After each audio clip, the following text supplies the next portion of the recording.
Yo, what's going on? It is Evan or Faithful Clutch, and today we're doing a full subclass breakdown of the, Nova Bomb and Dawnblade for the Warlock. So we're going to start with the Void Walker, okay? A lot of this feels like Destiny 1 stuff to me, so we're going to go through this one first. So, first perk, Bloom. Void ability kills cause explosive enemies to explode. That's Destiny 1. We had Bloom already. It's not that big of a deal. We've already experienced it. It's nothing new. Alright, so. Chaos Accelerant. I like this perk. It's already extremely hard to get your supers in Destiny 2. Because they charge a lot slower. So, I find me using this perk a lot. Hold LB to draw power from your super to overcharge your grenade, making it deadlier and more effective. Now, I don't know if this is true. I haven't tested it yet. But I heard that if you hold this down for 20 plus seconds, you can actually, with an action grenade or a shatter grenade, you can actually one-shot kill somebody with your grenade. And then add Bloom onto that. If you're throwing it next to somebody who already has, if you're throwing it into two enemies, add Bloom onto that can already one-shot. That sounds amazing. Personally, to me, that sounds really fun. You can maybe get a possibility of 2 kills. That sounds amazing and great for the Void Walker so far. Alright, let's look at this. So, strike an enemy with this melee ability to drain your enemy's life force and use it to recharge your grenade. Now, that's really good because you got Bloom, you throw a grenade, and then you can use this, which you can hit an enemy, and then you can start the charge on your grenade already again. That means you could keep on throwing grenades and grenades and grenades, and on top of that, they can almost one-shot kill somebody. That sounds amazing. That sounds a little overpowered, being able to get grenades back that quickly. That can one-shot possibly. But alright. So this last perk, Cataclysm, it's shit. It's shit. Nova Bomb travels slowly and seeks enemies' detonates shatter into smaller seeker projectiles. Fire your weapon at the Nova Bomb to detonate it early. That seems completely useless. It's so slow. It's got some problems. It's not very it's just not that useful. It's very slow. It's got a lot of bugs and problems with it. I try and steer away from using my Nova Bomb because of this perk. I just use my Nova Bomb with my grenades to charge my grenades, because this perk is really bad to me personally. Alright, so let's go down. Devourer. Kill an enemy with this melee ability to fully regenerate your health. For a short time afterwards, kills restore additional health. Wait, what? Killing an enemy with your melee ability fully regenerates your health. And if you kill someone afterwards, it regenerates additional health? Like, holy crap! This perk is it sounds broken. It really does sound broken. Like, you're able to regenerate your health fully right after a melee kill? With it is an ability kill, but still, that's huge. That's really huge. Alright. Feed the Void. Hold LB to consume your grenade energy to regenerate your health. Grants the Devourer effect? So on top of that, you're consuming your grenade for health. And on top of that, it activates the Devourer, which fully regenerates your health. These perks just keep on stacking and stacking. This is basically a double health build, basically. It's a lot like the Vampire Destiny 1 Void Walker, the Vampire build. It's really strong. Insatiable. While the Devourer effect is active, killing enemies extends its duration and recharges your grenade? So on top of that, you restore your health to full. And then you hold this to consume more health, which activates the Devourer. On top of that, with the Devourer perk active, kills extend its duration and recharge your grenade. So basically, you can almost always have a grenade, for one. You can always eat your grenade to activate the Devourer perk, and then killing enemies with the Devourer perk active grants you more grenades. That to me seems like an endless loop of just grenades, which is an endless loop of health, technically. That sounds overpowered. This is definitely the vampire build from Destiny 1. But, Vortex. Nova Bomb creates a singularity which continually damages enemies trapped inside. That's just Vortex from Destiny 1. Nothing different about it. It's the exact same. But, the Voidwalker, personally, this sounds like a vampire build from Destiny 1. The health regenerating vampire build. But, okay.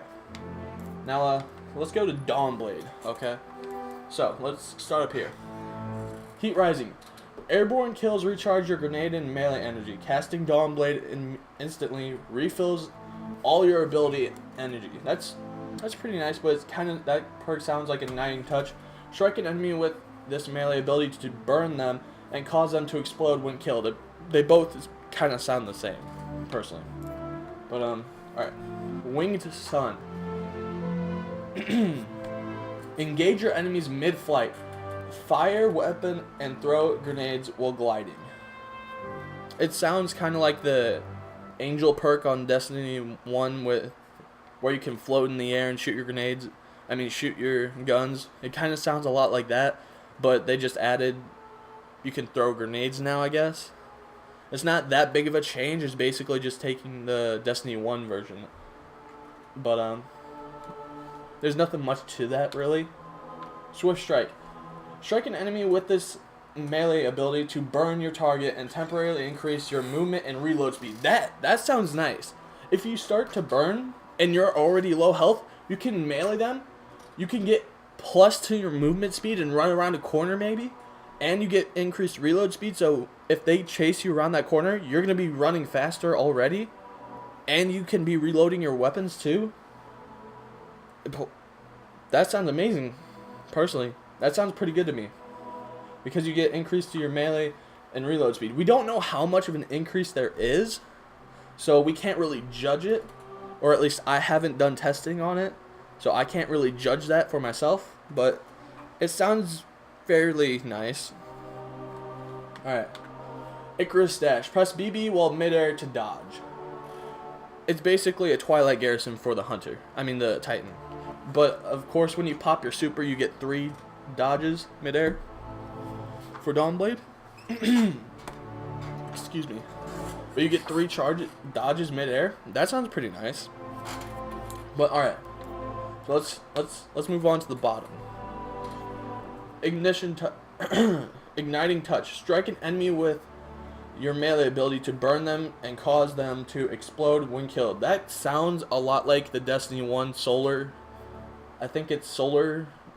I don't exactly know. I know it's a Solar Touch or something like that. Touch of Flame, probably. And it just burns them and makes them explode after death. It's basically Destiny 1 stuff still.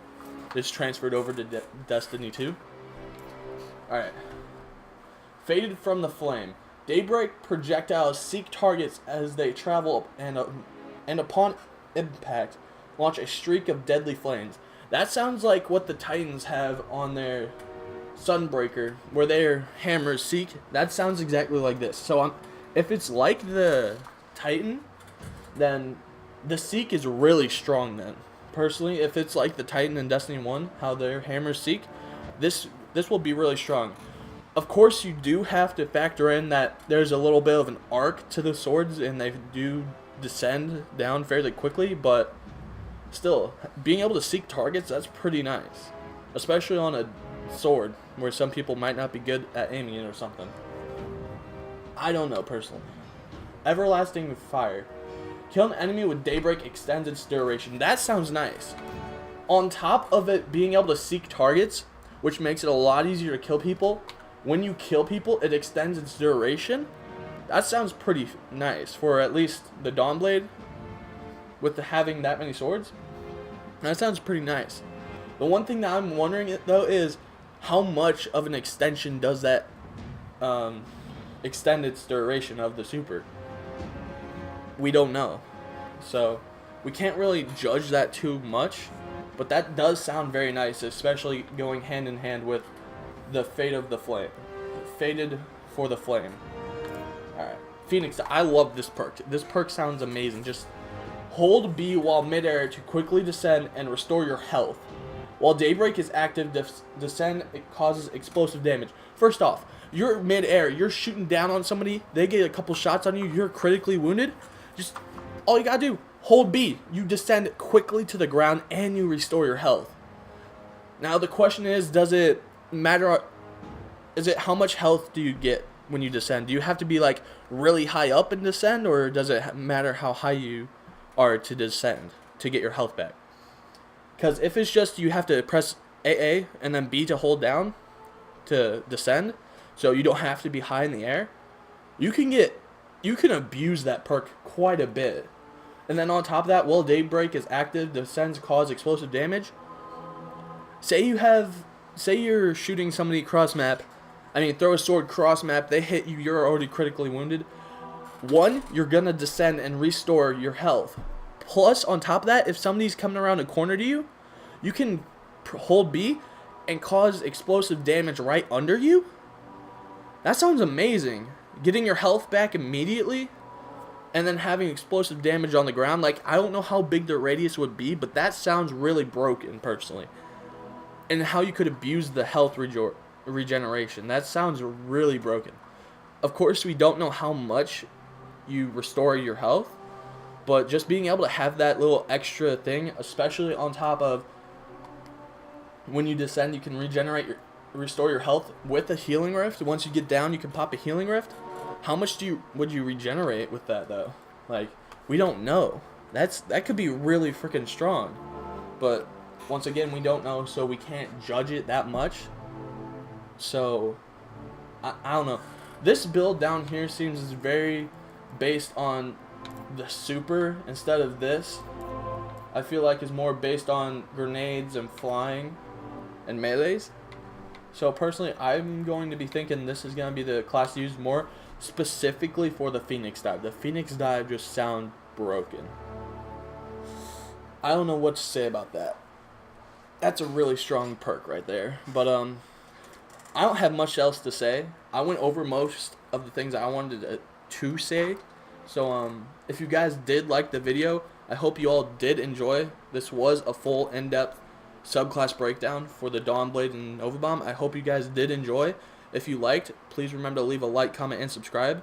That really helps me out and says, hey, I want to see more videos like this or something like that.